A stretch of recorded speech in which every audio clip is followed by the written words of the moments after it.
현존하는 최강 바이러스인 켄타우로스 변이 확진자가 어제에 이어 오늘도 발생했습니다. 이런 가운데 10대 등 젊은 층을 중심으로 재감염 사례가 빠르게 늘고 있습니다. 임종윤 기자. 네. 우선 켄타우로스 변이 확진자 세 번째죠. 어디서 그렇습니다. 나왔습니까? 인천에 거주하는 이제 50대가 확진자로 이제 확인이 됐는데 네. 어제 나왔으니까 오늘까 이틀 연속 발생을 해서 이제 총 3명이 됐습니다. 일단 이 세 번째 확진자는 해외 여행 이력이 또 없는 것으로 나와서 국내에서 이제 발생한 걸로 좀 확인이 되고 있고요. 네.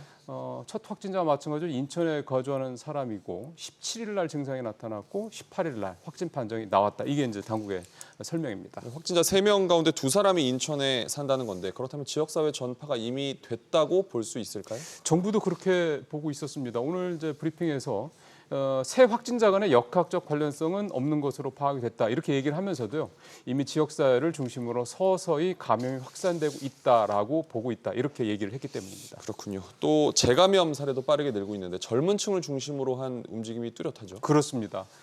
지난 9일까지 재감염자 가운데 17세 이하의 이 소아 청소년이 전체 33%, 3분의 1인 2만 5천 명에 달했고요.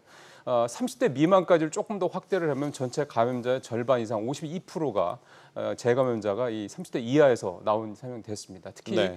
3차 감염까지 가면 10대가 전체 절반을 넘었고 20대까지 하면 전체 70%가 3차 감염자 중에 전체 70%가 바로 20대까지 10대, 20대라는 그런 결과도 나왔는데요. 네.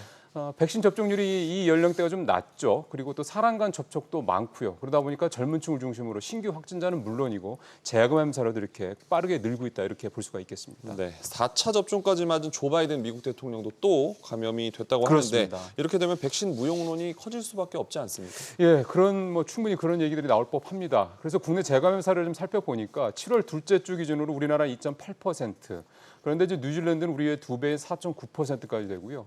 미국 전체는 아니지만 미국의 뉴욕주 같은 경우는 무려 15%의 재감염률이 나오고 있습니다. 네. 그 이유는 이제 면역 회피 성질이 있는 BA.5가 전 세계 우세종이 된 상태고 앞서도 말씀드렸던 이거보다 더 강한 켄타우로스 변이까지 지금 전 세계적으로 확산이 되고 있는 게 가장 직접적인 이유로 볼 수가 있는 건데요. 개량 백신이 공급되려면 아직은 시간이 몇 달 남았기 때문에 신종 변이가 계속 출몰하는 한 이런 재감염은 국내뿐만 아니라 전 세계적으로 앞으로도 계속될 수밖에 없다. 이게 전문가들의 분석입니다. 네, 백신이 나오는 속도보다 신종 변이가 나오는 속도가 더 그렇습니다. 빠르다는 게 문제인 것 같습니다. 네. 임 기자, 잘 들었습니다.